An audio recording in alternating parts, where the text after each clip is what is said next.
विक्रम जी पीछे मुड़कर देखते हैं, उनके पीछे जनसवत ठाकुर, विजय चक्रवर्ती, सुमित खन्ना खड़े थे। जनसवत ठाकुर अपनी मूंछों को ताव दे रहा था। उनकी उम्र उस वक्त 30-35 के आसपास थी। विक्रम जी जनसवत को देख एक तंज भरी हंसी हंसते हुए बोले, तुम लोग मुझे रिश्वत देने मेरे घर तक भी आ गए। एक बार कहा वो बात समझ नहीं आती क्या? मेरे होते हुए मैं तुम लोगों को गैरकानूनी काम नहीं करने दूंगा और बहुत जल्द मैं तुम लोगों को सलाखों के पीछे भेज कर रहूंगा। विक्रम जी की बात सुनकर तीनों एक दूसरे को डर के भाव से देखने लगते हैं। ऐसा लग रहा था जैसे तीनों विक्रम जी से डर गए हो। विक्रम जी एक पुलिस ऑफिसर है, वो ऐसा कर सकते हैं, यही सोचकर वो डर रहे थे। नहीं नहीं, डर नहीं रहे थे, डरने का नाटक कर रहे थे। कुछ लोग होते ही एकदम राक्षस प्रवृत्ति के हैं। अगर भगवान भी धरती पर आकर उन्हें गलत काम से रोके तो भगवान के खिलाफ भी साजिश रचने को तैयार हो जाए। और यही विक्रम जी के साथ हो रहा था। विक्रम जी को धमकी मिली थी कि बहुत जल्द उसकी बेटियां मौत के घाट उतरने वाली है और बहुत दिनों से जनसवत, सुमित और विजय चक्रवर्ती विक्रम जी की मदद से गैरकानूनी तरीके से ड्रग्स, लड़कियों की स्मगलिंग और बहुत ऐसी डील जो भारतीय कानून में गैरकानूनी है, उनको अंजाम देने के लिए विक्रम जी को अपने साथ मिलाना चाहते थे। पर विक्रम जी एक ईमानदार ऑफिसर थे। देश के साथ गद्दारी करना उनके खून में नहीं था और आज के समाज में यही ईमानदारी ही आदमी की सबसे बड़ी दुश्मन है। जो ईमानदार है उसको ये दुनिया रद्दी के भाव का भी नहीं समझती।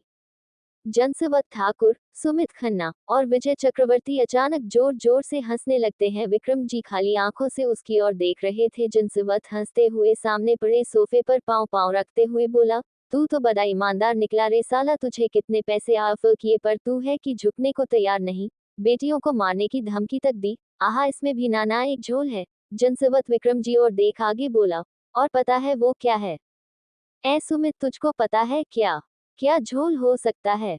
सुमित नहीं, में गर्दन हिला विक्रम जी के पीछे जाकर खड़ा हो जाता है। विक्रम जी मन में बोले, कहीं इसको पता तो नहीं लग गया? नहीं नहीं, अगर ऐसा हुआ तो वो वीरा तक पहुंच जाएगी। मैं ऐसा नहीं होने दे सकता। काश मनोज उन दोनों की रक्षा कर पाए। जनसवत ठाकुर विक्रम जी को सोच में पड़ा देख आगे बोला, क्या हुआ रे ऑफिसर, कहाँ खो गया? क्या सच में कोई राज छुपा रखा है तुमने? विक्रम जी इस बार जनसवत पर गुस्सा करते हुए बोले, तुम्हारा बहुत हो गया। अब तुम तीनों अभी के अभी मेरे घर से निकलो, वरना एक पुलिस वाले के घर जबरदस्ती घुसने का और उसके साथ बदतमीजी करने का चार्ज लगा, अभी अरेस्ट करा दूंगा। जनसवत ठाकुर पर विक्रम जी की बातों का कोई असर नहीं होता। जनसवत चक्रवर्ती की ओर देख बोला, ए चक्रवर्ती, जरा ये टीवी चालू कर। क्या पता अब तक इसकी बेटियां अपनी माँ के पास पहुंच गई हो और हम यहाँ बैठे इसकी ये सड़ी सी शक्ल देख रहे हो। विक्रम जी को पता था कि उसकी बेटी बनारस जा रही है, पर उन्हें शौक होने की एक्टिंग तो करनी ही थी।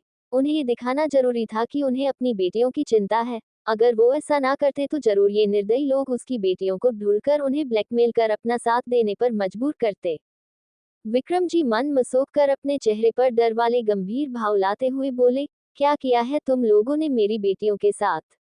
जसवंत ठाकुर विक्रम जी को डरते देख गंदी हंसी हंसते हुए बोला, तू खुद देख ले। चक्रवर्ती टीवी ऑन करता है और सामने चल रही न्यूज़ देख विक्रम जी का कलेजा धक्का से रह जाता है। उन्हें नहीं पता था ऐसा होगा। अगर उन्हें पता होता तो वो कभी अपनी बेटियों को ट्रेन से नहीं भेजते। सामने न्यूज़ चल रही, मुंबई से कोलकाता जाने वाली ट्रेन उतरी पटरी से और इस बड़े हादसे में 100 से ज्यादा लोगों की जान जा चुकी है। बताया जा रहा है पटरी लाइन में कुछ दिक्कत की वजह से ट्रेन पटरी से नीचे उतर गई। अब तक वहां पर रेस्क्यू का काम जारी है। कई लोग बुरी तरह घायल हैं, उन्हें हॉस्पिटल ले जाया गया है और मौत का आंकड़ा लगातार बढ़ता जा रहा है। विक्रम जी यह सुन धम से जमीन पर गिर पड़ते हैं। उनकी वजह से आज इतने लोगों की जान चली गई, यह उनके लिए सदमे जैसा था। जिस देश की सेवा के लिए वो हमेशा तत्पर रहे, आज उस देश के नागरिक कहीं ना कहीं उनकी वजह से मौत के घाट उतार दिए गए थे। ठाकुर विक्रम जी को ऐसे देख हंसते हुए बोला, देखा क्या पाया तूने इस ईमानदारी से? अगर हमारी बात मान लेता तो सब ठीक था, ऐसा कुछ नहीं होता। तू अपनी बेटियों के साथ अपनी जिंदगी मजे से बिता रहा होता, पर नहीं, तुझे तो ईमानदार बनना है और बन ईमानदार। जसवंत ठाकुर की बात सुन विक्रम जी को गुस्सा आ जाता है। विक्रम जी जमीन से खड़े हो जसवंत ठाकुर का गला पकड़ लेते हैं और जोर से दबाते हुए बोले, आज तुम लोगों की वजह से कितने परिवार उजड़े हैं, अंदाजा है तुम्हें? तुम लोग ने खुद के साथ साथ मुझे भी गुनहगार बना दिया। जसवंत के गले पर विक्रम जी की पकड़ इतनी मजबूत थी कि उसका दम घुट रहा था। जसवंत विक्रम जी से पकड़ छुड़ाने की कोशिश कर रहा था, पर वो पकड़ छुड़ाने में नाकाम हो रहा था। उसका चेहरा सांस न आने के कारण लाल हो गया था। विक्रम जी की आंखें ब्लडशॉट की तरह लाल थी।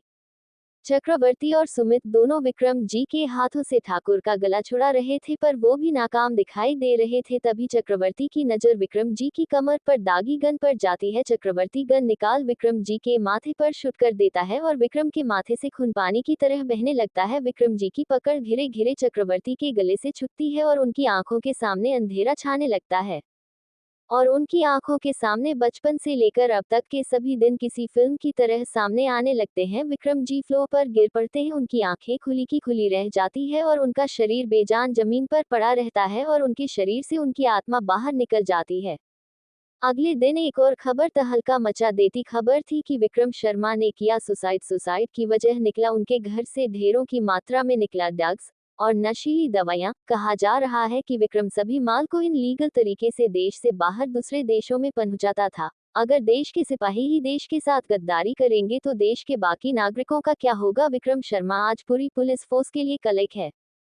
ईमानदारी का नतीजा यह निकला कि देश का एक जाबाज सिपाही पूरी पुलिस फोर्स के लिए कलंक बन गया। वीरा इस खबर को देख पूरी तरह टूट गई थी। अचानक उसकी जिंदगी में ऐसा तूफान आया कि वो उसके पापा को अपने साथ ले गया। सीमी सभी बातों से अनजान थी। उस दिन वीरा की आंख से एक आंसू का कतरा तक नहीं बहा। वीरा मनोज जी से इस बारे में सवाल करती है तो मनोज जी वीरा को इतना ही बताते हैं कि तुम्हारे पापा को फंसाया गया है और उसी दिन वीरा ने ठाना लिया कि वो इसका बदला उन लोगों से जरूर लेंगी जिन लोगों ने उसके पापा को फंसाया है। फ्लैशबैक एंड वीरा की आंखें बिल्कुल बल्ब की तरह लाल हो गई थी। जसवंत ठाकुर, चक्रवर्ती और सुमित की आंखें हैरानी से बड़ी हो गई। शौर्य और मुकेश को तो कुछ समझ नहीं आ रहा था कि वो किसके बारे में बात कर रहे हैं। आशु और अंकेश दोनों एक दूसरे के पास खड़े थे। दोनों वीरा के इस दर्द से अनजान नहीं थे। दोनों ने देखा था वीरा ने पहली बार जब किसी को अपनी आंखों के सामने मरता देखा था तब उसे कितनी तकलीफ हुई थी। वीरा को खून देखते ही डर लगने लगता था। मनोज जी ने वीरा की ट्रेनिंग रोक दी थी। वीरा को लगने लगा था कि वो अपने पापा की मौत का बदला नहीं ले पाएगी। वो उन लोगों को सजा नहीं दे पाएगी जिन्होंने उनके पापा के नाम पर कलंक लगाया। वो उन लोगों को सजा नहीं दे पाएगी जिन्होंने उसको और उसकी बहन के सिर से हमेशा के लिए उसके बाप का सहारा छीन लिया। वीरा खुद ही खुद अंदर से हारने लगी थी। फिर वीरा के इन्हीं दोस्तों ने वीरा को हिम्मत दी, वीरा का साथ दिया, वीरा को एक ऐसी ताकत बनने के लिए प्रोत्साहित किया कि जिसका नाम सुन दुश्मन के रोंगटे खड़े हो जाए। और हुआ भी यही। आज वीरा मेंटली इतनी स्ट्रोंग बन गई थी कि उसको कोई माँ तक नहीं दे पाता था। वीरा आज अपने हाथों से अपने दुश्मनों की जान लेती थी और उसके मन एक बार भी यह नहीं आता कि उसने किसी की जान ली है या उसने किसी का खून बहाया है। जसवंत ठाकुर हैरानी में आंखें बड़ी किए बोला, तुम विक्रम शर्मा की बेटी हो? पर उसकी बेटी तो उस ट्रेन हादसे में मर गई थी। वीरा चेयर से खड़ी हो जसवंत ठाकुर के बिल्कुल करीब जाकर खड़ी हो जाती है। उसकी लेंस वाली आंखें लाल थी। जसवंत वीरा की आंखों में देख डर से अपने 2 कदम पीछे खिसका लेता है। वीरा के एक हाथ में एक इंजेक्शन था। वीरा हाथ उठा, वो इंजेक्शन पलक झपकते ही जसवंत ठाकुर की गर्दन में इंजेक्ट कर देती है। जसवंत अपनी गर्दन पर हाथ रखते हुए बोला, ये क्या कर रही हो तुम? क्या दिया है तुमने मुझे? वीरा जसवंत ठाकुर से थोड़ी दूर हो शैतानी मुस्कान मुस्कुराते हुए बोली, वही जो तुम दूसरों को देते हो। और थोड़ा रुक कर, जहर? जहर था उसमें? जसवंत की आंखें हैरानी में बड़ी बड़ी हो जाती है। वीरा एक हाथ उठा अपने मास्क को अपने चेहरे से हटाती है। वीरा की खूबसूरती देख शौर्य की नजरें वीरा पर ठहर जाती है। वही चक्रवर्ती और मुकेश अरोड़ा की आंखें हैरानी में बड़ी हो जाती है। मुकेश अरोड़ा और चक्रवर्ती के मुंह से एक साथ निकलता है, वीरा। वीरा उनकी आवाज सुन उनकी तरफ देख मुस्कुराते हुए एक आंख ब्लिंक करते हुए बोली, क्यों, सदमा लगा क्या? पर कोई नहीं, पहले ठाकुर साहब को निपटाते हैं उसके बाद तुमसे निपटते हैं। वीरा वापस जसवंत को देखती है जिसका चेहरा हल्का हल्का नीला दिखने लगा था। उसका शरीर अंदर से जकड़ रहा था। वो बोलना चाह रहा था पर उसकी आवाज बाहर नहीं आ रही थी। उसके शरीर में बेतहाशा जलन हो रही थी जैसे उसके अंदर आग लग गई है। उसके शरीर पर छोटे छोटे फफोले होने लगे थे। उसके हाथ और पैर मुड़ने लगते हैं और जसवंत ठाकुर जमीन पर गिर जाता है। अंकेश और आशु दोनों धीमे से मुस्कुरा देते हैं। सुमित, चक्रवर्ती, मुकेश का तो डर से बुरा हाल हुआ जा रहा था। ऊपर से जसवंत को देख उनका डर परवान चढ़ चुका था। चक्रवर्ती गर्दन इधर उधर घुमाता है तो उसकी नजर कुछ दूरी पर पड़ी गन पर चली जाती है। वो सबकी नजर खुद पर ना पाकर उस और घिरे घिरे अपने कदम बढ़ा देता है। वीरा जसवंत ठाकुर के पास बैठती है। जसवंत का शरीर पूरा टेढ़ा मेढ़ा हो गया था जैसे उसे लकवे का दौरा पड़ा हो। उसके होंठ एक तरफ मुड़ चुके थे। वीरा गन उसके मुंह पर चलाते हुए बोली, तुमने तो मुझे मार दिया था पर तुम्हारी नजरों में ठाकुर में और मेरी बहन तो उस ट्रेन में थे ही नहीं। जसवंत कुछ बोल नहीं पा रहा था पर वो सुन जरूर रहा था, और उसे आज खुद पर बहुत ज्यादा तरस आ रहा था। आखिर उससे इतनी बड़ी गलती कैसे हो गई जो आज उसकी मौत बनकर आई है। वीरा जसवंत को देख आगे बोली, उस दिन 200 लोग मरे थे, वो सभी निर्दोष थे, उनका क्या दोष था जो उन्हें मौत मिली। तुम लोग ना अपने स्वार्थ में ये भूल जाते हो कि घर सिर्फ तुम लोगों का ही नहीं है, इस दुनिया में बहुत लोग हैं। कोई किसी का सहारा होता, कोई किसी के जीने की वजह होता है, तो कोई किसी की जान, कोई किसी के जिगर का टुकड़ा, कोई किसी की मान का सिंदूर, कोई किसी की आंखों का तारा, तो कोई अपने बच्चों का इकलौता सहारा होता है। और तुम लोग सिर्फ पैसे और पावर के लिए उन्हें मार देते हो। वीरा तंज भरी हंसी हंसते हुए आगे बोली, अब तुम आधे घंटे ऐसे ही तड़पने वाले हो, तुम्हारा शरीर अंदर से गल रहा है और तुम्हें बेतहाशा दर्द हो रहा है, पर तुम एक आवाज तक बाहर नहीं निकाल सकते, और यही तुम्हारी सजा है उन सब की तरफ से जिनकी जान तुमने ली है। तुम मुझे मेरे माँ पापा के पास भेज रहे थे ना, पर अफसोस अब तुम जा रहे हो तो उन्हें मेरी तरफ से एक मैसेज दे देना, उनसे कहना कि उनकी बेटी वो ज्वाला बन गई है जिसे बुझाना हर किसी के बस की बात नहीं। उधर चक्रवर्ती गन तक पहुंच जाता है और वो अपने हाथ में गन उठा लेता है। चक्रवर्ती वीरा की तरफ गोली चला देता है। गोली की आवाज से सबका ध्यान उस तरफ चला जाता है। वीरा अब भी जसवंत को अपनी लाल आंखों से घूर रही थी। वीरा गोली चलते ही बिना चक्रवर्ती की ओर देखे गोली चला देती है। गोली चक्रवर्ती के हाथ पर जाकर लगती है और उसके हाथ से गन छूटकर नीचे गिर जाती है। चक्रवर्ती की चलाई गोली वीरा की बाजू को हल्की सी छूकर निकल जाती है, जिससे खून बहने लगता है। आशु वीरा के पास आने लगती है कि वीरा जनसवत को देखते हुए हाथ दिखा उसे रोक देती है। वीरा देख भले ही जनसवत को रही थी, पर वीरा की नजरों से कुछ भी छुपा नहीं था, उसकी नजर चारों ओर थी। वीरा अब खड़ी हो जाती है और अपनी बाजू से बह रहे खून को देख चक्रवर्ती पर अपनी लाल हुई आंखों से नजरें डालती है। चक्रवर्ती वीरा की नजर खुद पर महसूस कर डर से कांप उठता है। शौर्य की नजरें तो लगातार वीरा को देखे जा रही थी, उसको कोई मतलब नहीं था कौन क्या कर रहा है, उसकी आंखें तो वीरा पर ही टिकी हुई थी। उसने तो अपने बाबा की तरफ एक बार तक देखा नहीं था जो मौत के लिए तड़प रहा था।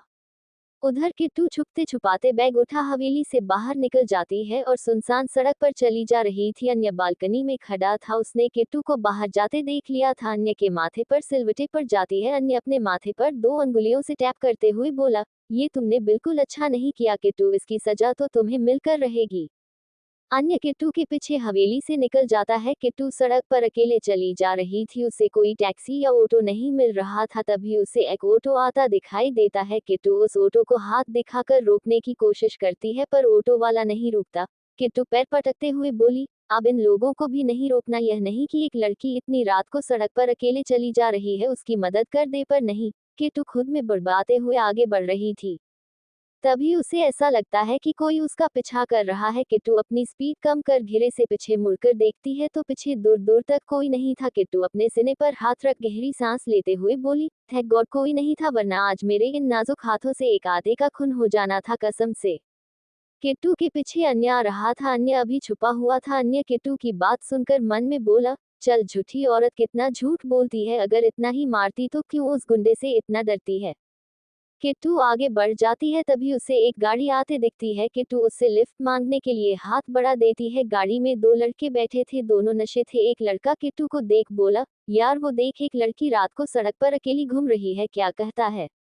उसके इरादे नेक नहीं लग रहे थे, उसकी नजरों में साफ साफ हवस देखी जा सकती थी। दूसरा लड़का पहले लड़के की बात सुन पास रखी वाइन की बोतल उठा पीते हुए बोला, यार इस हसीन रात में किसी का साथ मिल रहा है तो हमें फायदा तो उठाना चाहिए। दोनों एक दूसरे को देख मुस्कुरा देते हैं।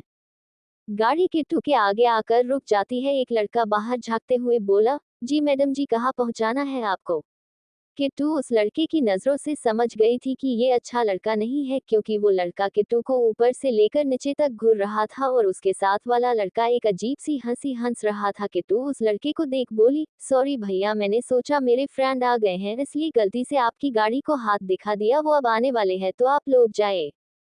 इतना कहकर किट्टू बैंग उठा वहां से जाने लगती है। दूसरा लड़का किट्टू के हाथ में बैंग देख गाड़ी से उतरते हुए बोला, अरे मैडम, आप घर से भाग कर आ रही हो क्या, कोई बात नहीं, आप हमारे साथ चलो, हम ना फुल मजे करेंगे। किट्टू उस लड़के की बात सुन अपनी स्पीड बढ़ा देती है। एक हाथ में बैंग और दूसरे हाथ में अपना दुपट्टा कसकर पकड़ लेती है। वो लड़का वापस गाड़ी में बैठ गाड़ी किट्टू के आगे ले जाकर खड़ा कर देता है। किट्टू को अब डर लगने लगा था। एक तो वो इस अंधेरी रात में अकेली घर से निकल आए और ऊपर से ये लड़के उसे परेशान कर रहे हैं। किट्टू डरते हुए अटकते अटकते बोली, देखो मुझे परेशान मत करो, मुझे जाने दो, मैंने कहा ना, मेरे दोस्त अभी आ रहे हैं। दोनों लड़के गाड़ी से निकल बाहर आ जाते हैं। एक लड़का आगे बढ़ते हुए बोला, तब तक हम मजे करते हैं ना, फिर तुम अपने दोस्तों के साथ यहाँ से चले जाना, हम कुछ नहीं बोलेंगे। चक्रवर्ती वीरा की नजर खुद पर देख डर से कांप गया था। वीरा का फेस गुस्से से डार्क हो रहा था। अंकेश वीरा को देख बोला, ये तो गया, इसे नहीं पता वीरा को पीठ पीछे वार करने वाले बिल्कुल नहीं पसंद। आशु अंकेश की बात सुनकर घबराहट में बोली, अब इस चक्रवर्ती के साथ क्या होने वाला है भगवान जाने। फोल्डेड हैंड्स सुमित, अरोरा और शौर्य तीनों को देख रहे थे। जहां वीरा को देख दो डर रहे थे, वही शौर्य वीरा के कातिल लुक को देख रहा था। वीरा चक्रवर्ती के पास से गुजर कर दूसरी तरफ चली जाती है। चक्रवर्ती एक गहरी सांस लेता है। वीरा पीछे से चक्रवर्ती के गले में गार्डन में पड़ी पाइप उठा उसके गले पर फुर्ती में बांध देती है और अंकेश की ओर पाइप फेंक देती है। अंकेश पाइप उठा कसकर पकड़ लेता है।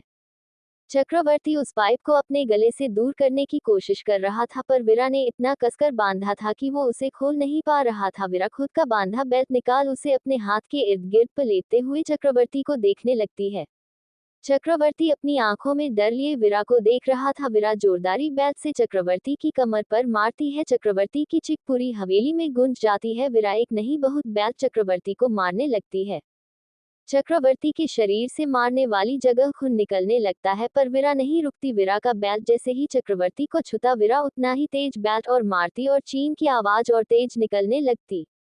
अंकेश ने चक्रवर्ती को कसकर पकड़ रखा था, जिससे चक्रवर्ती अपनी जगह से हिल नहीं पाता। चक्रवर्ती घुटनों के बल जमीन पर गिर जाता है। वीरा के माथे पर पसीने की बूंदें दिखाई देने लगती है। वीरा बैट को चक्रवर्ती पर ही फेंक देती है। सुमित और मुकेश तो डर से कांप रहे था। वीरा अंकेश के हाथ से पाइप पकड़ पास खड़े पेट पर फेंकती है।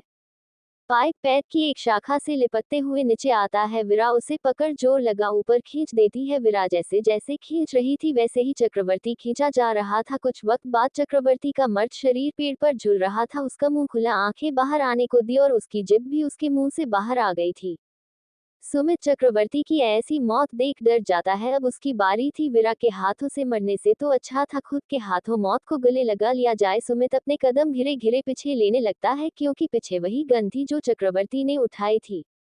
वीरा को सुमित के हर कदम का अंदाजा था, पर वो कुछ नहीं कर रही थी। अंकेश की नजर जब सुमित पर जाती है तो वो अपनी गन निकालने को हुआ। वीरा उसे हाथ से नहीं का इशारा कर देती है। अंकेश की पकड़ गन पर मजबूत हो जाती है। उसने एक बार तो देख लिया था वीरा को चोट लगते, अब और नहीं। वो सुमित के वार का पलटवार करने को पहले ही तैयार था। सुमित गन उठा लेता है। एक बार वो गन वीरा पर तानता है। अंकेश गन पर अपनी पकड़ और कस देता है। सुमित ट्रिगर दबाता उससे पहले कुछ सोच वो गन अपने माथे पर लगा लेता है। वीरा के फेस पर डेविल स्माइल आ जाती है और सुमित खुद को शूट कर लेता है। गोली की आवाज से मुकेश और शौर्य का ध्यान अपने पीछे जाता है, जहां सुमित खुद को शूट कर चुका था और गोली उसके माथे पर लग चुकी थी। सुमित निढाल होकर जमीन पर गिर पड़ता है। अभी तक उसकी सांसें चल रही थी। वीरा सुमित की ओर अपने कदम बढ़ा देती है। वीरा सुमित के पास जाकर पंजों के बल उसके पास बैठ जाती है। सुमित की सांसें घिरे घिरे रुकने लगी थी। वीरा सुमित को देखते हुए बोली, ये क्या किया तुमने? तुम्हें तुम्हारे गुनाहों की सजा तुम्हारी बेटी देने वाली थी, पर उससे पहले ही तुमने खुद को खत्म कर लिया। पर कोई नहीं, खुद के हाथों से खुद की जान लेना सबसे मुश्किल है। ऊपर जाकर भगवान से ये विनती तो जरूर करना कि वो तुम जैसों की इस धरती पर भेजे ना। वीरा की बात खत्म होते ही सुमित की सांसें रुक जाती है। अब मुकेश डर रहा था, क्योंकि अगली बारी उसकी थी। मुकेश डरते हुए बोला, मैंने कुछ नहीं किया है, मैंने तुम्हारे डैड को नहीं मारा, इम्पैक्ट में तो उन्हें जानता तक नहीं हूँ, तो मुझे छोड़ दो और जाने दो। मुकेश की बात सुन अंकेश, आशु और वीरा तीनों के फेस पर स्माइल आ जाती है। अंकेश मुकेश को देख बोला, क्या यार, तू तो पहले ही डर गया, और ऐसा कैसे कह सकता है तू कि तूने कुछ नहीं किया है? कितने गैरकानूनी धंधे तू कर चुका है, और तूने उस क्या नाम उसका आशु को देख। आशु अंकेश की बात सुनकर आगे की बात पूरी करते हुए बोली, अरे हाँ, इसकी गर्लफ्रेंड रागिनी, जिसको इसने कह रखा है उससे ये शादी करेगा, और बेचारी इसके पीछे इतनी पागल है कि इसके कहे कहे गलत काम करती जा रही है। मुकेश आशु की बात सुनकर बोला, गलत काम नहीं कर रही, वो सही काम कर रही है। वीरा खड़ी हो मुकेश की ओर आते हुए बोली, कौन सा सही काम कर रही है वो बताना जरा। शिवेश सिंघानिया की प्रॉपर्टी तुम्हारे नाम करवाना या उसे मौत के घाट उतारना? मुकेश वीरा की बात सुनकर हैरानी से उसे देखते हुए बोला, तुम्हें कैसे पता कि मैं उसे मारना चाहता हूँ? वीरा मुकेश की आंखों में आंखें डालते हुए बोली, तुम्हें क्या लगता है मेरी आंखों के सामने कुछ गलत होता रहे और मैं उसे इग्नोर करती रहती हूँ? मेरी नजर उस कंपनी के हर एक एम्प्लॉय पर बनी हुई है, कौन क्या करता है क्या नहीं सबकी खबर है, और तू रागिनी को उस कंपनी में अपने मकसूद के लिए भेजेगा और मुझे इसका पता नहीं होगा? मुझे तो ये भी पता है कि तुम्हारी सिंघानिया परिवार से क्या दुश्मनी है। मुकेश आंखें फाड़े वीरा को देख रहा था। वीरा उसके और शिवेश के परिवार के बीच की दुश्मनी के बारे में भी जानती है। कैसे? मुकेश आगे कुछ नहीं बोलता। वीरा अंकेश को देख बोली, इन दोनों को अपने साथ ले जाओ, वक्त आने पर भी इनका भी क्रियाक्रम हो जाएगा। शौर्य जो इतनी देर से चुप खड़ा था वीरा की बात सुनकर, हमें तो आप अपने साथ रख लीजिए, हम सच में बिल्कुल शरीफ बनकर रहेंगे। अंकेश के माथे की नसें शौर्य की बात सुनकर उभरने लगती है। अंकेश गुस्से में दांत पिसते हुए उसकी तरफ बढ़ जाता है। अंकेश हाथ का पंच बना शौर्य के मुंह पर मारते हुए बोला, तेरे जैसे इंसान को तो अभी के अभी मार देना चाहिए। अगर दोबारा अपनी इस जुबान से वीरा का नाम लिया ना तो मार मार के चमड़ी उधेड़ दूंगा। शौर्य, जिसका चेहरा अंकेश के पंच से एक तरफ झुक गया था कि शौर्य अंकेश को देख गंदी हंसी हंसते हुए बोला, क्यों तेरी भी क्या है? शौर्य आगे कुछ बोलता उससे पहले उसके कंधे पर आकर गोली लगती है और उसकी चिक निकल जाती है। वीरा ने शौर्य पर गोली चलाई थी और वो घुरकर उसे देखते हुए बोली, तू मेरा शिकार नहीं किसी और का है तो सजा भी तुझे उससे मिलेगी। वीरा आशु को इशारा करती है। आशु वीरा का इशारा समझ अपने हाथ में 2 ऑटोमेटिक हथकड़ी निकालती है जो रिमोट से कंट्रोल की जाती थी। आशु उन्हें ले दोनों की तरफ बढ़ जाती है और मुकेश के हाथों पर हथकड़ी पहना देती है। मुकेश कुछ बोलता उससे पहले आशु टैप उसके मुंह पर लगा देती है। शौर्य अपना हाथ पकड़े खड़ा था। आशु हथकड़ी अंकेश को पकड़ा देती है। अंकेश शौर्य को बुरी तरह खा जाने वाली नजरों से घूरते हुए उसको हथकड़ी पहना देता है, उसके मुंह पर कसकर टैप लगा देता है। जनसेवक ठाकुर बहुत तड़पता है, वो मौत के लिए तरस रहा था। उसका पुराना शरीर अंदर से गलकर पानी बन चुका था और आखिरकार उसे मौत आ जाती है और उसकी आंखें खुली की खुली रह जाती है। वही वो लड़का किट्टू के करीब आ उसे छूने को हुआ कि कोई पीछे से आकर उसका हाथ पकड़ लेता है। किट्टू उस लड़के को अपने करीब आता देख अपना बैग ऊपर उठाते हुए बोली, देखो मैंने कहा ना मेरे करीब मत आना, वरना मैं। वो लड़का आगे बढ़ लपकते हुए किट्टू का दुपट्टा पकड़ एक गंदी हंसी हंसते हुए बोला, वरना वरना क्या करने वाली हो आप? तभी कोई उस लड़के का हाथ पकड़ किट्टू के सामने आकर खड़ा हो जाता है। ये अन्य दूर खड़े पहले उन लड़कों की हरकत देख रहा था। जब उस लड़के ने किट्टू को छूने के लिए हाथ बढ़ाया तब अन्य आगे आ जाता है। वो लड़का अन्य को देख बोला, ए कौन है तू और हमारे रास्ते में क्यों आ रहा है? अन्य उस लड़के का हाथ पकड़ उसकी पीठ के लगा देता है, पर कहता कुछ नहीं। अन्य को किट्टू पर इस वक्त बहुत गुस्सा आ रहा था। उसे अकेले घर से रात से निकलने की जरूरत ही क्या थी? वो दूसरा लड़का अन्य के पास आते हुए बोला, ओ तुझे सुनाई नहीं देता, छोड़ इसे। किट्टू को डर लग रहा था। वो डरते हुए अन्य की शर्ट का कोना पकड़ लेती है। अन्य किट्टू की पकड़ अपनी सर पर महसूस कर उसकी ओर देखता है। किट्टू मासूम आंखों से अन्य को देख पल के बारी बारी झपका देती है। उसके चेहरे पर डर साफ साफ देखा जा रहा था। तभी वो लड़का अन्य के चेहरे पर एक पंच मार देता है। किट्टू आंखें बड़ी कर अन्य को देखने लगती है। अन्य की आंखें गुस्से से लाल हो जाती है। वो लड़का किट्टू का हाथ पकड़ खुद के पास खींचते हुए बोला, बड़ा हीरो बन रहा है, अब जा यहाँ से और हमें इस लड़की के साथ मजे करने दे। किट्टू उस लड़के से छुपते हुए बोली, छोड़ो मुझे, ये क्या कर रहे हो तुम? अन्य प्लीज बचाओ मुझे। अन्य उस लड़के के हाथ को घूर रहा था जो किट्टू की कमर पर कसा हुआ था। अन्य दांत किटकिटाते हुए बोला, छोड़ो उसे। वो पहला लड़का किट्टू को खुद से चिपकाते हुए बोला, तू इसे सबक सिखा, तब तक मैं मैडम को संभालता हूँ। इतना कहकर किट्टू की ओर झुकने लगता है। किट्टू उस लड़के को खुद से दूर करने की कोशिश करते हुए रोने लगती है। अन्य उस लड़के से किट्टू को पकड़ खींचकर दूर करता है और एक जोरदार लात उसके पेट पर मारते हुए बोला, तेरी हिम्मत कैसे हुई इसे हाथ भी लगाने की? वो लड़का उछलते हुए दूर जाकर गिरता है। दूसरा लड़का अन्य को मारने के लिए उस पर हाथ उठाता है। अन्य उसके हाथ को पकड़ मरोड़ते हुए उसकी पीठ पर पैर से मारता है। वो लड़का मुंह के बल करहाते हुए गिर जाता है। दोनों पहले से नशे में थे। अन्य दोनों पर बारी बारी मुक्के बरसाने लगता है। किट्टू एक जगह खड़ी हो सिसक रही थी। अन्य दोनों लड़कों को बुरी तरह पीटता है जिससे वो लड़के बेहोश हो जाते हैं। अन्य खड़ा हो किट्टू की तरफ पलटता है। किट्टू अन्य को देख 2 कदम पीछे हट जाती है क्योंकि अन्य बहुत खतरनाक लग रहा था। उसकी की आंखें गुस्से से लाल हो गई थी। अन्य किट्टू की तरफ कदम बढ़ा देता है। किट्टू अन्य से नजर नहीं मिला पाती और जमीन को घूरने लगती है। अन्य कुछ दूरी पर पड़े किट्टू के बैग को उठाता है और उसका हाथ पकड़ खींचते हुए उसे वापस ले जाने लगता है। किट्टू अन्य से हाथ छुड़ाते हुए बोली, अन्य छोड़िए, हमें हमें वापस मुंबई जाना है। अन्य किट्टू की बात सुन उसे घुरते हुए गुस्से में चिल्लाते हुए बोला, तुम्हें सीधी सीधी बात समझ नहीं आती क्या? मैंने कहा था ना जाने तुम कहीं नहीं जा रही हो।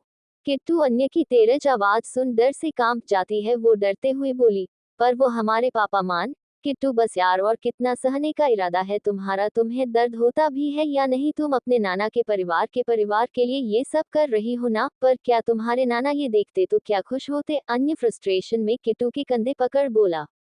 किट्टू अन्य के हाथों को अपने कंधे से हटाते हुए बोली, तो आपको मुझसे इतना क्यों फर्क पड़ रहा है? मुझे दर्द हो या ना हो उससे आपको क्या लेना? मुझे बस कैसे भी करके उस घर से निकलना है। मैं और अब नहीं सह सकती, थक गई हूँ मैं। सब झेलते झेलते नहीं सहन होता मुझसे अब। और उस घर से पीछा छुड़ाने का एकमात्र चारा है शादी करना, और मैं वो कर रही हूँ। अगर मेरी वजह से उन लोगों की तरफ जान जाती है तो वो मैं नहीं देख सकती।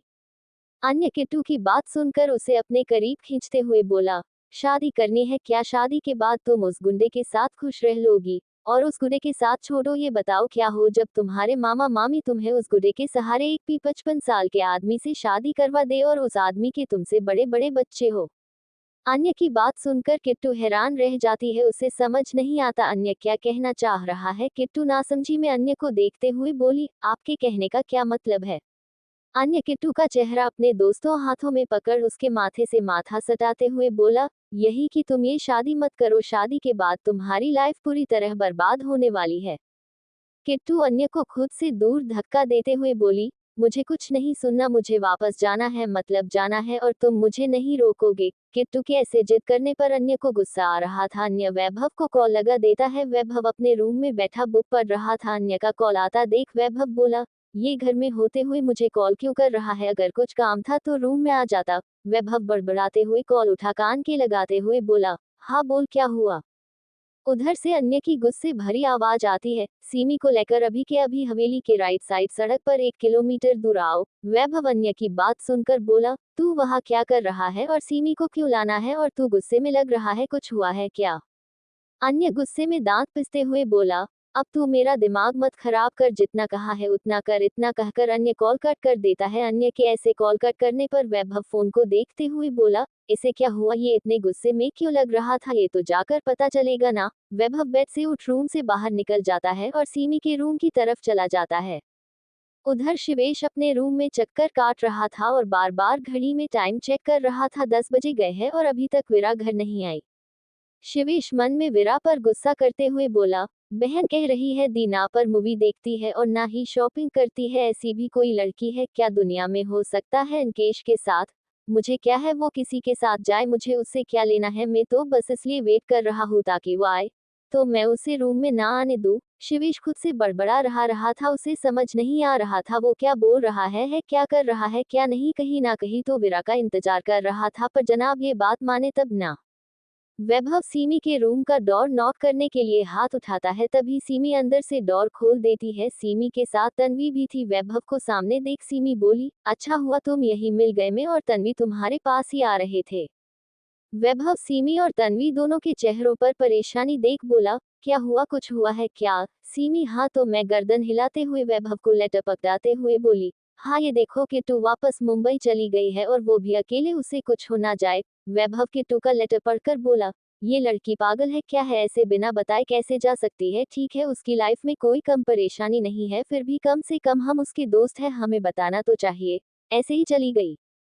तनुजा वैभव की बात से सहमत होते हुए बोली, वही तो, और वो अब हमारा कॉल भी नहीं उठा रही है। कॉल का नाम सुनते ही वैभव बोला, ओ मैं तो भूल ही गया, अन्य ने हमें बाहर बुलाया है, यही कोई हवेली से 1 किलोमीटर दूर।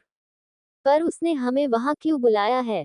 सीमी बोली। वैभव सीमी की बात का जवाब देते हुए बोला, शायद किट्टू को उसने पकड़ लिया हो और वो बहुत गुस्से में लग रहा था। एक बार अगर उसका गुस्सा आउट ऑफ कंट्रोल हो जाता है तो उसे खुद नहीं पता नहीं वो क्या कर रहा है। हमें जल्दी चलना चाहिए। सीमी और तनुजा हाथों में सर हिला वैभव के साथ हवेली से बाहर आते हैं। वैभव पार्किंग से कार बाहर निकालता है और सीमी और तनुजा के साथ उसी रास्ते पर जाते हैं जहां अन्य ने उसे बुलाया था। अन्य सच में बहुत गुस्से में था और किट्टू उसके गुस्से में घी डालने का काम कर रही थी, जो अन्य के गुस्से को और ज्यादा भड़का रही थी। किट्टू अन्य पर भड़कते हुए बोली, तुमने सीमी को यहाँ क्यों बुलाया है और तुम होते कौन हो मेरी लाइफ में इंटरफेयर करने वाले? अन्य किट्टू की बात का कोई जवाब नहीं देता, वो बस एक हाथ कमर पर रखे और दूसरे हाथ से अपने सिर को दबा रहा था। किट्टू अन्य को कुछ ना बोलता देख मन में बोली, हूँ कैसा अजीब दानव है ये, मेरी बातों का जवाब क्यों नहीं दे रहा। रहा एक बार और ट्राई करके देखती हूँ। किट्टू अन्य के सामने खड़ी हो कमर पर दोनों हाथ रखते हुए बोली, मैं तुमसे बात कर रही हूँ, तुम मेरी बातों का जवाब क्यों नहीं दे रहे हो। अन्य किट्टू को अपनी लाल आंखों से घूरते हुए बोला, मेरा दिमाग मत खराब करो, तुम चुपचाप यहाँ खड़ी रहो। किट्टू अन्य की बात सुन मुंह फुलाते हुए बोली, तुम मेरा मेरा दिमाग खराब करते हो, मैं नहीं समझे और मैं यहाँ क्या खड़ी रहूं, मैं जा रही हूँ यहाँ से। इतना कहकर किट्टू वहाँ रखे अपने बैग को उठा जाने लगती है। अन्य किट्टू के हाथ को पकड़ अपनी तरफ खींचता है और बिना किसी वार्निंग के किट्टू के होठों पर होठ रख उसे रूडली किस करने लगता है। किट्टू अन्य के होठों को खुद के होठों पर महसूस कर जम सी गई थी, उसे समझ नहीं आया अचानक उसके साथ क्या हुआ। किट्टू अपने सेंस में वापस तब आती है जब उसे अपने होठों पर दर्द महसूस होता है। अन्य किट्टू के होठों पर बाइट कर लेता है। किट्टू अन्य को खुद से दूर हटाने की कोशिश करती है तो अन्य उसे और कस के पकड़ खुद से सटा लेता है। किट्टू के हाथ से बैग छूटकर नीचे गिर जाता है। अन्य एक और बाइट किट्टू के होठों पर कर उससे दूर होते हुए दोनों हाथों में उसका चेहरा पकड़ बोला, तुम कहीं नहीं जाओगी, तुम सिर्फ और सिर्फ अन्य राजपूत की रहोगी। किट्टू की आंखों में नमी आ जाती है। किट्टू अन्य को धक्का देते हुए बोली, तुम भी औरों जैसे निकले, तुम्हें भी मेरे जिस्म को पाना है। किट्टू आगे कुछ बोलती तभी उसके आंखों पर रोशनी पड़ती है और गाड़ी आकर रुकती है। अन्य वैभव सीमी के आते ही उनकी तरफ चला जाता है। सीमी, तनुजा और वैभव तीनों गाड़ी से बाहर निकल जाते हैं। वही विरा और आशु इस वक्त उन्हीं कपड़ों में खड़े थे, उनके साथ अंकेश और रोनित भी खड़े थे। विरा टाइम देखते हुए बोली, पक्का हम लोगों को डांट पड़ने वाली है, कोई जगह हुआ ना हो बस प्रे करो।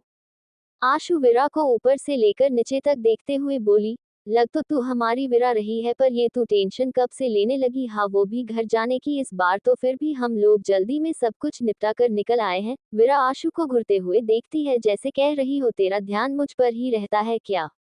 तभी वही लड़का जो गाड़ी लेकर गया था और वो वापस आता है। गाड़ी पहले हूँ विरा तक पहुंच गई थी, पर वो लड़का विरा को इन्फॉर्म करने आया था कि उसका काम उसने कर दिया है, अब आगे क्या करना होगा। वो लड़का टेक्नोलॉजी इंटेलिजेंस में था। विरा ने उसे उसी घर के जिस घर में वो कुछ दिन पहले रहते थे उसके कैमरे दिए थे। वो कैमरे उसके पास अपने पापा पर लगे कन्फ्लिक्ट को मिटाने का सबूत थे। अगर उनसे वो 10 साल पहले की फोटोज निकलवाने में कामयाब नहीं हुई तो सही मायनों में वो अपने पापा को इंसाफ नहीं दिला पाएगी। वो लड़का विरा के सामने एक पेन ड्राइव करते हुए बोला, आपका काम हो गया, कुछ टाइम ज्यादा लगा पर आखिर में मैं कामयाब रहा। उस लड़के के ये कहते ही विरा के फेस पर न छुपने वाली स्माइल आ जाती है। विरा क्या वहां खड़े चारों लोगों के फेस पर स्माइल आ जाती है। आखिरकार उनकी मेहनत रंग लेकर आई है। आशु उछलकर विरा के गले मिलते हुए बोली, ये हमने कर दिखाया, हमारी मेहनत रंग लेकर आए। विरा भी आशु को कसकर गले लगा लेती है। उसकी आंखों में आंसू थे हो भी क्यों ना, विरा ने आज अपने पापा को सही मायने में इंसाफ जो दिला दिया था। रोनित भी उन दोनों को हक करते हुए बोला, मैं भी तो हूँ, मुझे क्यों भूल गए। विरा रोनित को भी गले लगा लेती है। अंकेश की नजरें बराबर विरा के चेहरे पर टिकी हुई थी। आज तक उसने वो खुशी विरा के चेहरे पर कभी नहीं देखी जो अब देखी है। उसने विरा को खुश होते हुए देखा है जब सीमी अपना रिपोर्ट कार्ड विरा को लाकर देती, जब सीमी के टीचर उसे सबसे होनहार स्टूडेंट बताते, तब विरा के चेहरे पर खुशी दिखती थी। पर आज जो खुशी थी वो सबसे अलग थी, ऐसी जिसे विरा अपने फेस एक्सप्रेशन से भी नहीं छुपा सकती थी। विरा अंकेश को देख आशु और रोनित से अलग होती है और अंकेश के गले लग जाती है। अंकेश हैरान रह जाता है, आज पहली बार था जब अंकेश को विरा ने गले लगाया था। अंकेश भी विरा को बैकहक कर लेता है और धीरे से कहता है, फाइनली तुमने कर दिखाया। विरा अंकेश से अलग हो आंखों में आया आंसू पोंछते हुए बोली, मैंने नहीं, हमने, हम चारों ने। अगर तुम तीनों साथ नहीं होते तो शायद मैं अकेले पाप को इंसाफ नहीं दिला पाती। तुम जैसे दोस्तों नसीब वालों को मिलते हैं और मैं सच में बहुत नसीब वाली हूँ कि तुम तीनों मेरी लाइफ में आए। I love you. आशु विरा को एक बार फिर गले लगाते हुए बोली, आई लव यू टू। विरा उस लड़के से पेन ड्राइव ले लेती है और उसे देख सिरस आवाज में बोली, तुम्हें तुम्हारे पैसे मिल जाएंगे। वो लड़का हाँ में सर हिला बाइक से वहां से चला जाता है। अंकेश और विरा दोनों ने अपनी चोटों पर मरहम लगा लिया था। चारों अब घर के लिए निकल जाते हैं। गाड़ी रोनित चला रहा था, विरा और आशु पीछे बैठी थी। अन्य सीमी के पास जाते हुए बोला, तुम्हारी इस पागल दोस्त को समझाओ, ये ऐसे मुंबई नहीं जा सकती। किट्टू अन्य के ऐसे केस करने पर गुस्से में उबल रही थी। अन्य का उसे पागल कहना और भड़का देता है। किट्टू अन्य के पास जा उसका हाथ पकड़ खुद की ओर पलटते हुए बोली, तुम कुछ ज्यादा ही नहीं बोल रहे हो, तुमने मुझे पागल कहा। अन्य किट्टू की बात का कोई जवाब नहीं देता, वो बस किट्टू को देखते रहता है। अन्य के कुछ ना जाने बोलने पर किट्टू दोबारा बोली, तुम्हें सुनाई दे रहा है मैं क्या कह रही? क्या मैं तुम्हें पागल नजर आ रही हूँ? नहीं नहीं, मैं कहाँ पागल हूँ, पागल तो तुम हो, तुम्हारा खानदान। किट्टू बात को करेक्ट करते हुए बोली, नहीं नहीं, खानदान नहीं, अंश भैया अंकल आंटी कितने अच्छे थे, और एक तुम हो जाहिल इंसान कहीं के। वैभव सीमी तनुजा एक दूसरे को देखते हैं। वैभव सीमी को इशारा करता है कि वो किट्टू से बात करे। सीमी किट्टू को देख बोली, किट्टू अन्य को जाने दो, तुम मुझे बताओ क्या हम तुम्हारे दोस्त है कि नहीं? किट्टू सीमी की बात सुन अन्य से अपना ध्यान हटा उसकी ओर देखते हुए बोली, ऐसा क्यों कह रही हो तुम सब मेरे बहुत अच्छे दोस्त हो। तो ये कैसी दोस्ती है तेरी, ऐसे हमें बिना बताए तू रात को अकेली घर से बाहर निकल गई? क्या आप हमें इतना भी हक नहीं है कि हम तेरी मदद कर दे? तन्वी आगे आते हुए बोली। किट्टू दोनों की बात सुन मायूस होते हुए बोली, ऐसा कुछ नहीं है, मैं तुम लोगों को मेरी वजह से परेशान नहीं करना चाहती थी। वो लोग बूढ़े मवाली है, अगर उन्होंने मेरी वजह से तुम लोगों के परिवार को नुकसान पहुंचाया या तुम्हें नुकसान पहुंचा दिया तो मैं खुद को कभी माफ नहीं कर सकूंगी, इसलिए मैं जा रही थी। किट्टू की इस बात का जवाब वैभव देते हुए बोला, और हमारी दोस्त परेशान हो और हम उसकी मदद नहीं कर पाए, तुम्हारी शादी उस गुंडे से हो जाने दे तो तुम्हें क्या क्या लगता है किट्टू हम खुद को माफ कर पाएंगे? किट्टू वैभव की बात का जवाब नहीं देती, उसके पास कोई जवाब होता तो वो देती। वो उस घर से पीछा छुड़ाना चाहती थी क्योंकि अब वो उस जिंदगी से तंग आ गई थी। जब भी वो उस घर में जाती तो उसे डर डर के रहना पड़ता था, और भागने का उसके पास कोई ऑप्शन नहीं था क्योंकि उस गुंडे ने उसे धमकी दे रखी थी कि वो उसके दोस्तों को मौत के घाट उतार देगा और ये करने में उसे बिल्कुल वक्त नहीं लगेगा। किट्टू एक बार घर से भाग गई थी तब उस गुंडे ने उसे पकड़ लिया था, और किट्टू ने ये बात अपने दोस्तों से छुपाकर रख रखी थी। किट्टू को कुछ ना बोलता देख वैभव बोला, किट्टू कहाँ हो गई हो? अब अगर तुम हमें अपना दोस्त मानती हो तो तुम हमारे साथ हवेली वापस चल रही हो, वरना हम तुम्हें स्टेशन पहुंचा आते हैं। किट्टू वैभव की बात सुन मासूम फैस से उन तीनों की तरफ देखती है। तीनों गुस्से में हाथ बांधे खड़े थे। किट्टू चुपचाप कुछ दूर पड़े अपने बैग को उठाती है और आकर गाड़ी में बैठ जाती है। किट्टू के गाड़ी में बैठते ही तीनों मुस्कुरा देते हैं पर किट्टू को नहीं दिखाते, अन्य पहले ही गाड़ी में बैठ गया था। वैभव ड्राइवर सीट पर बैठ जाता है। सीमी और तनुजा किट्टू के बगल में बैठ जाते हैं पर किट्टू की तरफ नहीं देखते। ये देख किट्टू का चेहरा लटक जाता है। अन्य मिरर से किट्टू को देख रहा था। कुछ देर में सभी घर पहुंच जाते हैं। घर से ज्यादा दूर तो वो पहले भी नहीं थे। बाहर गाड़ी रुकने की आवाज सुन शिवेश बालकनी में आ जाता है। उसकी बालकनी पेड़ की ओट में थी तो वो किसी को नहीं दिखाई दे रहा था, पर शिवेश को वो सभी दिखाई दे रहे थे। शिवेश टाइम देख बोला, इतनी रात को ये सब कहाँ से आ रहे हैं? शायद पास में घूमने चले गए होंगे, पर ये मैडम ऐसी कौन सी मूवी देख रही है जो उन्हें टाइम का भी ख्याल नहीं रहा।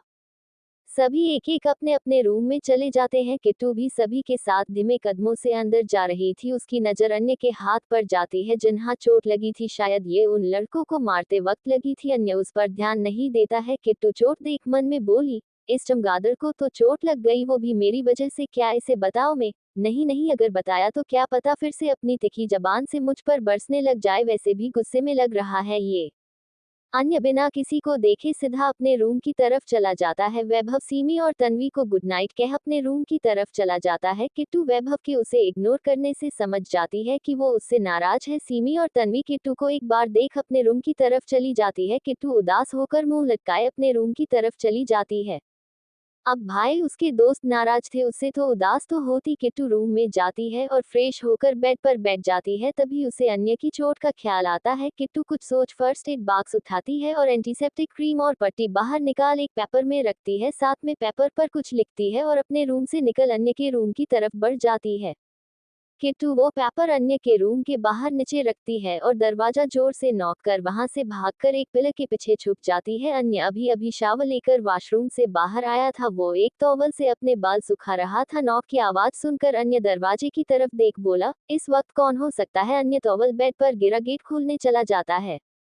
जब गेट खोलता है तो बाहर उसे कोई नहीं दिखाई देता। अन्य बाहर निकल इधर उधर देखता है पर बाहर कोई नहीं था। अन्य बोला, कमाल है, यहाँ कोई नहीं है, फिर डोर नॉक किसने किया? हो सकता है मेरा भ्रम हो, इतनी रात को कौन हो सकता है? अन्य इधर उधर देख वापस रूम में कदम रखता है तो उसका पैर उस पेपर से टकरा जाता है। अन्य नीचे देखता है तो उसके पैर के पास एक पेपर गिरा था जो फोल्ड किया हुआ था। अन्य इधर उधर देख उस पेपर को उठा लेता है। अन्य उसको खोलता है तो उसमें क्रीम और पट्टी थी। अन्य उन्हें अपने हाथ में लेता है, तभी उसे पेपर पर कुछ लिखा दिखाई देता है। अन्य वो पढ़ने लग जाता है। माना कि मैं तुमसे बहुत गुस्सा हूँ, बहुत नहीं बहुत ज्यादा, क्योंकि तुमने मुझे जबरदस्ती किस किया, पर इसका मतलब ये नहीं है कि मैं मेरी मदद करने पर शुक्रिया भी ना बोलूँ। ये क्रीम अपनी चोट पर लगा लेना और पट्टी कर लेना। अन्य इधर उधर देखता है। उसे पता चल गया था कि ये किट्टू रख कर गई है, पर उसे किट्टू कहीं नहीं दिखाई देती है। अन्य आगे पढ़ता है। और इधर उधर क्या देख रहे हो, मैं अपने रूम में आ गई हूँ। मुझे तुम्हारी वो सड़ी गधा जैसी शक्ल नहीं देखनी थी। अब अंदर जाओ और अपनी चोट पर पट्टी कर कानों पर जूते रख सो जाना। वो क्या है ना, जूते तुम्हारे मुंह पर बड़े शुट करेंगे। गुड नाइट तुम्हारी शुभ चिंतक।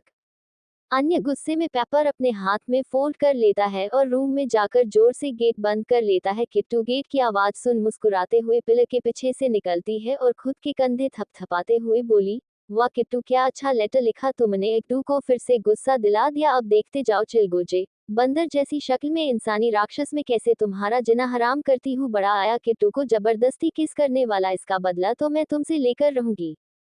किट्टू खुद में बड़बड़ाते हुए अपने रूम में चली जाती है और उधर हवेली के बाहर गाड़ी आकर रुकती है। शिवेश अभी भी बालकनी में खड़ा अपना फोन चला रहा था। कार की आवाज सुनकर शिवेश की नजर कार पर चली जाती है। कार से चारों बाहर आते हैं। शिवेश चारों को खुन्नस भरी नजरों से देख रहा था। उसकी आंखें वीरा को घूर रही थी। आशु और वीरा आपस में बात करते हुए अंदर आ रही थी।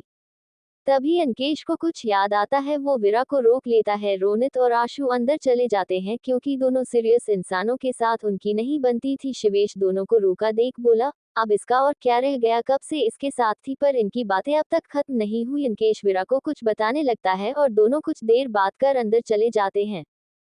शिवेश दोनों के अंदर जाते ही बालकनी से रूम में चला जाता है। उसके रूम की लाइट अब भी ऑफ थी। विरा घिरे साथ रूम खोल अंदर आती है। रूम में अंधेरा था, इसलिए वो अपने फोन की टॉर्च ऑन कर रूम में देखती है कि शिवेश सो रहा है या उस दिन की तरह जग रहा था। तभी शिवेश की आवाज उसके कानों में पड़ती है, आ गई तुम, कुछ जल्दी खत्म नहीं हो गई तुम्हारी मूवी। विरा शिवेश की आवाज सुन सोफे की तरफ देखती है तो शिवेश सोफे पर पैर पैर धरे बैठा था। विरा लाइट ऑन करते हुए बोली, तुम अब तक जग रहे हो, सोए क्यों नहीं। शिवेश खड़ा होकर विरा के पास आते हुए बोला, जो पूछा है उसका जवाब दो, पहले बात बदलने की कोशिश मत करो। और तुम शॉपिंग पर गई थी ना, तो कहा है कुछ खरीदा नहीं तुमने। विरा फोन टेबल पर रख कबर की तरफ जाते हुए बोली, आप भूल गए मिस्टर सिंघानिया, हमारे बीच कुछ कंडीशन थी और उसके हिसाब से आप मेरी लाइफ में इंटरफेयर नहीं कर सकते। शिवेश को विरा की बात सुनकर गुस्सा आता है। हाँ माना, कंडीशन उसने रखी थी, विरा कह भी सही रही है, पर इतनी रात को घर आए ये थोड़ी था। उसमें शिवेश विरा के पास जा गुस्से में उसके कंधे को पकड़ अपनी तरफ करते हुए उसकी बाजुओं को दोनों हाथों से पकड़ लेता है। विरा शिवेश को हैरानी से देखती है। विरा शिवेश को देखते हुए बोली, ये क्या बदतमीजी है आपकी। शिवेश गुस्से में दांत पिसते हुए बोला, वो क्या है ना विरा शर्मा, तुम चाहे मानो या ना मानो, तुम सिंघानिया परिवार की बहू हो और सिंघानिया परिवार की बहुत रात 1 बजे तक घर नहीं आती है, तो आइंदा से इस बात का ख्याल रखना, शाम 7 बजे से पहले घर पहुंच जाना, समझी। विरा के कंधे पर गोली लगी थी जिससे अब खून रिसने लगा था, क्योंकि शिवेश ने चोट वाली जगह ही उसका कंधा पकड़ रखा था और ऊपर से उस पर दबाव भी बना रखा था जिससे उसे दर्द हो रहा था। विरा शिवेश को गुस्से में घूरते हुए बोली, मेरे कंधों से हाथ हटाओ अपने। शिवेश विरा के चेहरे को गौर से देखता है जिस पर हल्का हल्का दर्द दिखाई दे रहा था। शिवेश विरा के कंधे से हाथ हटा लेता है। विरा तुरंत अपने कपड़े उठा वॉशरूम में चली जाती है क्योंकि उसके कंधे पर खून लग चुका था और शिवेश को पता चलता तो वो सवाल करता और उसका जवाब अभी विरा के पास नहीं था। विरा अंदर जा जोर से वॉशरूम का गेट बंद कर देती है और अपने कंधे पर नजर डालती है। ब्लाउज की स्लीवलेस पर खून लग चुका था। शिवेश विरा के ऐसे बिना बोले चले जाने पर उसे देखता रहता है। शिवेश अब विरा को इग्नोर कर बेड पर जाने लगता है, तभी उसकी नजर अपने हाथ पर जाती है जहां खून लगा था। खून देखकर शिवेश बोला, ये कहां से आ गया, मुझे तो किसी चीज से चोट नहीं लगी। शिवेश टेबल पर रखा रुमाल उठा उससे खून साफ करता है। उसके हाथ पर चोट नहीं लगी थी। तभी शिवेश को याद आता है कि उसने विरा के कंधों को पकड़ रखा था, मतलब चोट विरा को लगी है। शिवेश की आंखें ये सोच बड़ी हो जाती है। वह एक नजर रुमाल को देखता है जिस पर विरा का खून लगा था। शिवेश वॉशरूम की ओर जाता है और गेट नॉक करते हुए बोला, विरा अभी के अभी बाहर आओ। विरा अंदर अपनी चोट से निकल रहे खून को साफ कर रही थी। इस वक्त वो पेटीकोट और ब्रा में खड़ी थी। विरा शिवेश की आवाज सुनकर खुद से बड़बड़ाते हुए बोली, अब इसे क्या हुआ। विरा बोली, अब क्या है, क्या मैं सुकून से तुम्हारे रूम का वॉशरूम भी यूज नहीं कर सकती? शिवेश अंदर से वीरा की आवाज सुनकर बोला, जितना यूज करना है कर लेना पे, अभी बाहर आओ तुम। वीरा शिवेश की बात सुनकर फ्रस्ट्रेशन में बोली, मैं नहीं आ रही। शिवेश कोल्ड आवाज में बोला, तुम बाहर आ रही हो या मैं अंदर आओ? वीरा मुंह बनाते हुए ऊपर देखते हुए बोली, एक यही इंसान था मेरा हस्बैंड बनाने के लिए, अरे इससे अच्छा था पापा कोई जानवर मेरे लिए पंसद कर जाते, मैं उससे ही शादी कर लेती, पर इस शॉपीस से क्यों? वीरा की कोई आवाज ना सुनकर शिवेश दोबारा बोला, तुम बाहर आ रही हो या नहीं? वीरा इस बार थोड़ी जोर से बोली, अगर तुम्हारी इजाजत हो तो क्या मैं कपड़े पहन लूं या बिना कपड़ों के बाहर आ जाओ? शिवेश वीरा की बात सुनकर सकपका जाता है। शिवेश हकलाते हुए बोला, हाँ हाँ पहन लो, सीधे बाहर मत आ जाना। वीरा को साफ कर अपने कपड़े चेंज कर मुंह हाथ धो टॉवल से मुंह साफ करते हुए बाहर आती है। शिवेश बाहर ही खड़ा था। वीरा टॉवल को टेबल पर रख ड्रेसिंग की ओर जाते हुए बोली, क्या हुआ बोलो अब? शिवेश वीरा के सामने आते हुए बोला, तुम्हें चोट कहाँ से लगी? शिवेश की बात सुनकर वीरा की आंखें हैरानी में बड़ी हो जाती है। इसे पता चल गया, ओह गॉड, कभी तो मेरा साथ भी दे दिया करो आप, वीरा मन में बोली। शिवेश वीरा को सोचते देख फिर बोला, कुछ पूछ रहा हूँ, बताओ चोट कहाँ से लगी तुम्हें और तुमने मुझे बताया क्यों नहीं? वीरा शिवेश के साइड से जाते हुए बोली, ज्यादा नहीं लगी है, पहले की चोट थी, तुम्हारे दबाव देने की वजह से वापस हरी हो गई। शिवेश वीरा का नाम हाथ पकड़ बेड की तरफ ले जाते हुए बोला, इधर आओ तुम यहाँ बैठो। वीरा बेड पर बैठ जाती है और शिवेश की तरफ देखते हुए बोली, अब क्या करना है जल्दी बोलो, क्योंकि मुझे बहुत जोरों की नींद आ रही है और तुम मुझे रूम में सोने नहीं दोगे तो मुझे सीमी के रूम में सोने जाना है और सुबह होने से पहले वापस भी आना है।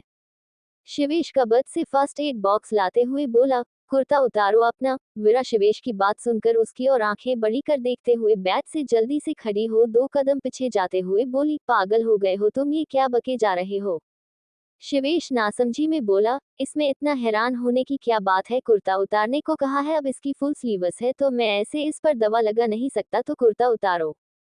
वीरा कमरे से बाहर की ओर जाते हुए बोली, रहने दो तुम, मैं खुद दवा लगा लूंगी। शिवेश वीरा को पकड़ अपने पास खींचते हुए बोला, ऐसे कैसे मेरे होते हुए खुद लगा लोगी? मुझे तुम्हारी चोट को देखना है, मतलब देखना है। वीरा शिवेश की पकड़ से छूटते हुए बोली, अजीब जबरदस्ती है यार, ऐसे कैसे तुम बिना मेरी इजाजत मेरी चोट को देखोगे? शिवेश के हाथ वीरा की पीठ पर चले जाते हैं। वो एक झटके में वीरा को दूसरी तरफ करते हुए उसकी पीठ से अपनी पीठ सटा लेता है। वीरा शिवेश के पेट पर कोहनी मारते हुए बोली, ये क्या कर रहे हो तुम, छोड़ो मुझे। शिवेश को वीरा की कोहनी मारने पर दर्द तो होता है पर वो आह तक नहीं करता, अभी उसे वीरा की चोट को देखना था।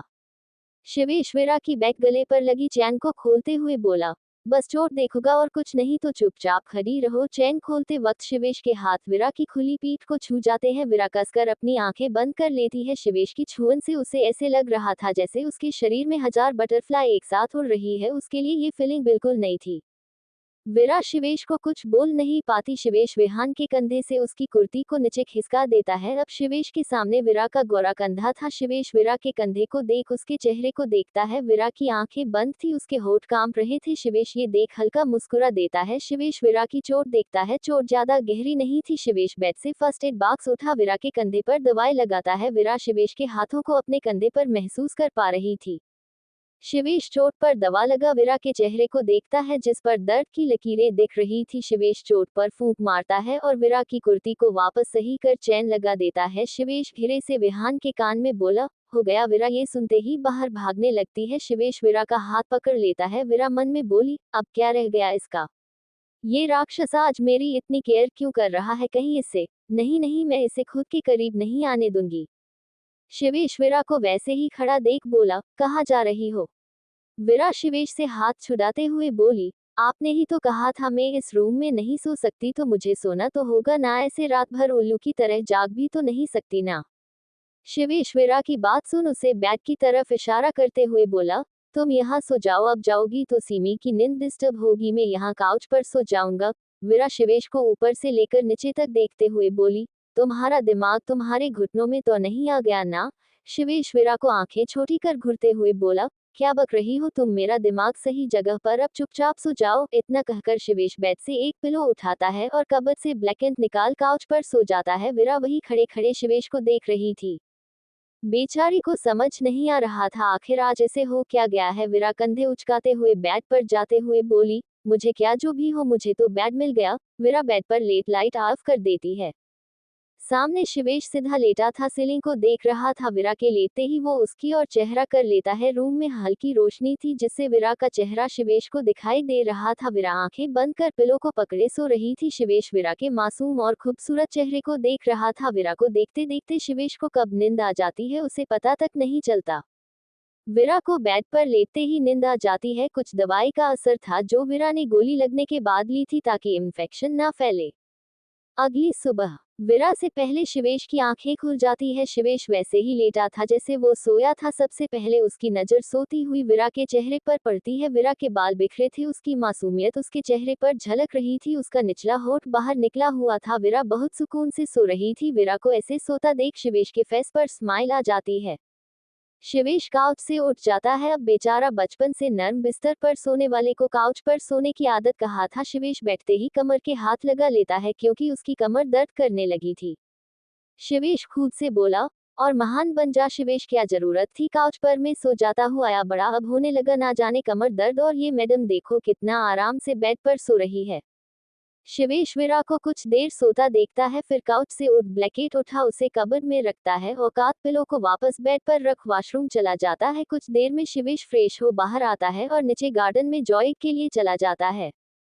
वीरा अब भी सुकून से सो रही थी। वही होटल रूम में वो मंदिर वाली औरत सो रही थी। तभी उसका फोन बजने लगता है। वो औरत रिंग की आवाज सुन कसमसाते हुए बेड पर हाथ फैला फोन ढूंढने लगती है। उसकी आंखें अभी भी बंद थी। फोन की रिंग कुछ देर में बंद हो जाती है और वो औरत वापस चेहरा दूसरी तरफ कर लेट जाती है।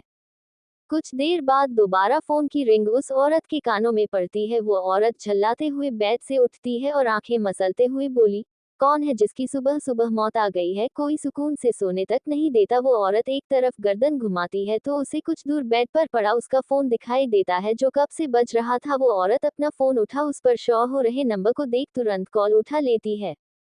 कॉल उठाते ही वो औरत बोली, हाँ बोलो क्या पता चला। सामने से एक आदमी की आवाज आती है, मैडम आपने जिस लड़की के बारे में कहा था उसकी शक्ल उस औरत से मिलती है, बस पर उसका नाम और उसकी पहचान अलग है। उसका नाम वीरा शर्मा है, हो सकता है ये उनकी हमशक्ल हो। और मैम एक बात और, ये कुछ दिन पहले सिंघानिया परिवार में इनकी शादी उनके बड़े बेटे शिवेश सिंघानिया से हो गई है। वो औरत सामने वाले इंसान की बात सुनकर कुछ सोचते हुए बोली, जो भी हो पर तुम इस पर नजर रखो, मैं कोई रिस्क नहीं ले सकती। वो आदमी उस औरत की बात सुनकर हाँ में सर हिला देता है। शिवेश गार्डन में जॉय कर रहा था, उसके साथ जानवी थी। दोनों हवेली का राउंड लगा रहे थे। जानवी शिवेश को देखते हुए बोली, भाई एक बात बताओ। शिवेश भागते हुए जानवी की तरफ देखते हुए बोला, हाँ पूछ। जानवी सामने देख शिवेश के पीछे भागते हुए बोली, आप भाभी से कितना प्यार करते हो, मतलब कि आपने शादी की, क्या आप भाभी को पहले से जानते थे। शिवेश जानवी की बात सुनकर रुक जाता है। जानवी शिवेश को रुका देख खुद भी रुक जाती है। शिवेश गार्डन में रखी बेंच की तरफ जाते हुए बोला, नहीं मैं उसे नहीं जानता, वो बस शादी के 15 दिन पहले ही सिंघानिया कंपनी में जॉब के लिए आई थी। जानवी शिवेश की बात सुन क्यूरियस होकर बोली, तो क्या आपकी अरेंज मैरिज है। शिवेश बेड से पानी की बोतल उठा पानी पीते हुए हाँ में सर हिला देता है। तो क्या आप आज भाभी को वैलेंटाइन सरप्राइज नहीं देने वाले। जानवी टावल उठा शिवेश के आगे करते हुए बोली। शिवेश जानवी के हाथों से टावल पकड़ते हुए बोला, तुझे बड़ा पता है वैलेंटाइन डे के बारे में, पर मैं ऐसा कुछ नहीं कर रहा। जानवी मुंह बनाते हुए बोली, क्या है भाई आप इतने अनरोमांटिक क्यों हो, आपकी नई नई शादी हुई है, आपको भाभी को सरप्राइज देना चाहिए, ऐसे में आप दोनों ज्यादा वक्त साथ बिता पाओगे। शिवेश जानवी की नाक पकड़ खींचते हुए बोला, तुम्हें कैसे पता मैं अनरोमांटिक हूँ। जानवी अपना नाक सहलाते हुए शिवेश के कंधे पर हाथ रखते हुए बोली, वो इसलिए भाई कि अगर आप रोमांटिक होते ना तो भाभी के साथ वक्त बिताते, मस्ती करते, उनके साथ घूमने बाहर जाते या उनके साथ अकेले रहने का बहाना बनाते, पर मैंने आपको नोटिस किया आप ऐसा नहीं करते हो, बस अपनी ये सीधी सी शक्ल बनाए रखते हो हमेशा, बिल्कुल बंदर जैसी। शिवेश जानवी को घूरते हुए बोला, मैं तुम्हें बंदर लग रहा हूँ, मेरी शक्ल तुम्हें बंदरों जैसी लगती है सच में। जानवी शिवेश के कंधे से हाथ हटा थोड़ी दूर होते हुए बोली, बंदर जैसी क्या, मुझे तो आपकी शक्ल कभी कभी ना गधे में मैच होती भी नजर आती है, और मैं तो आपकी मुंह गधे जैसा और बॉडी इंसानों जैसी, और ऊपर से ब्लैक बिजनेस सूट पहना इमेजिंग भी करती हूँ। सच्ची भाई क्या लगते हो आप, बिल्कुल हीरो टाइप, मतलब अब क्या ही बोलूं, आप ना खुद को इमेजिन करके देखना फिर बताना। शिवेश जाह्नवी की बात सुनकर उसे बुरी तरह घूरने लगता है, जैसे उसे घूर घूर कर मारने का इरादा बना लिया हो। अब भाई खुद के मुंह पर इतनी अच्छी बेइज्जती हो तो बंदा क्या करे, आप ही बताओ क्या करे, वो भी तब जब शिवेश जाह्नवी की बात के साथ साथ खुद को उस सिचुएशन में इमेजिन तक कर चुका था। शिवेश नाक फुलाते हुए जाह्नवी को आंखें छोटी कर घूरते हुए बोला, जाह्नवी की बच्ची, आज तो तू गई में गधे जैसा लगता हो, हाँ अभी बताता हूँ, रुक तू। इतना कहकर शिवेश जाह्नवी को पकड़ने के लिए आगे बढ़ता है। जाह्नवी को पता था ऐसा कुछ होने वाला है, वो वहां से भाग जाती है और शिवेश उसके पीछे पीछे भागने लगता है। जाह्नवी, अच्छा होगा अगर तू यही रुक गई तो, वरना। जाह्नवी शिवेश की बात बीच में काटते हुए अपना घाघरा उठा अंदर भागते हुए बोली, अरे भाई सा धमकी तो आप हमें ना दे, पहले पकड़ तो लीजिए। वही अंकेश सुबह सुबह बाहर गार्डन की तरफ आ रहा था, उसके हाथ में फोन था, शायद वो कोई न्यूज पढ़ते हुए आ रहा था। और इधर से हमारी जाह्नवी जी अपना लहंगा उठाए, खुले बाल जो उसके भागने से हवा में उड़ रहे थे, जिन्हें वो बार बार एक हाथ से पीछे कर रही थी और हंसते हुए पीछे देख भाग रही थी। और ये जोरदार टक्कर के साथ वो अंकेश के साथ जमीन पर जा गिर पड़ती है। अंकेश का एक हाथ जाह्नवी को कमर पर और एक उसके कंधे पर था। जाह्नवी का आधा शरीर अंकेश के ऊपर था, उसके होठ अंकेश की गर्दन पर थे, दोनों कुछ पल के लिए वही जम गए थे। अंकेश अपनी गर्दन पर जाह्नवी के होठ महसूस कर उसे खुद के ऊपर से हटाते हुए जल्दी से खड़ा हो जाता है। जाह्नवी भी बहुत एम्बेरस फील कर रही थी। शिवेश ने जाह्नवी और अंकेश को गिरते देख लिया था। शिवेश जाह्नवी का हाथ पकड़ उठाते हुए बोला, उठो, देखकर नहीं भाग सकती तुम, लगी तो नहीं कहीं तुम्हें। जाह्नवी खड़ी होते हुए ना शिवेश में सर हिला देती है और अंकेश की ओर देख बोली, सॉरी वो गलती। अंकेश जाह्नवी के होठों के टच से गुस्से में आ गया था। अंकेश जाह्नवी की बात पूरी होने से पहले बोला, मिस जाह्नवी, देखकर चला कीजिए, भगवान ने आपको ये आंखें देखने के लिए दी है तो इनका यूज कर लिया करें। अंकेश ने ये बात गुस्से में कही थी। शिवेश अंकेश का ऐसा लहजा देख बोला, तुम ये कैसे बात कर रहे हो, ये जानबूझकर नहीं, टिक कर आई ना हो तुमसे तो ऐसे बात करने का क्या मतलब है। अंकेश जाह्नवी को घूरते हुए बोला, चाहे जानबूझकर हो या ना हो, पर मुझे मुझसे टकराने वाले लोग नहीं पसंद, तो अपनी बहन से कहिए देख कर चले। इतना कहकर अंकेश तेज रफ्तार से वहां से निकल जाता है। उसके ऐसे जाने से शिवेश गुस्से में मुट्ठी बंद कर उसके पीछे जाते हुए बोला, तेरी तो। जाह्नवी तुरंत शिवेश का हाथ पकड़ उसे रोकते हुए बोली, भाई रुक जाए, इसमें उनकी गलती नहीं है, मैं ही देखकर नहीं चल रही थी तो आप उन्हें जाने दे। शिवेश गुस्से से जाह्नवी को घूरते हुए बोला, और तेरी गलती कैसे हुई, अगर वो देखकर चल रहा था फिर तुझसे टकराया कैसे। जाह्नवी शिवेश की बाजू पकड़ उसे खींचते हुए अंदर ले जाते हुए बोली, अरे आप जाने दीजिए ना, वो भाभी के दोस्त है, हम बहन भाई, ऐसे उनसे झगड़ा करते अच्छे थोड़ी लगेंगे। तो क्या हुआ, भाभी का दोस्त है तो कुछ भी कह सकता है। शिवेश जाह्नवी को देख बोला। जाह्नवी शिवेश को घूरते हुए खींचते हुए बोली, भाई। शिवेश कान पर हाथ रखते हुए, अच्छा मेरी माँ कुछ नहीं कह रहा, अब इजाजत हो तो अपने रूम में जाओ। जाह्नवी मुस्कुराकर हाँ में सर हिला देती है। शिवेश अपने रूम की तरफ चला जाता है और जाह्नवी का चेहरा मुरझा जाता है। सच तो ये था कि उसे भी अंकेश का ऐसे चिल्लाना बुरा लगा था।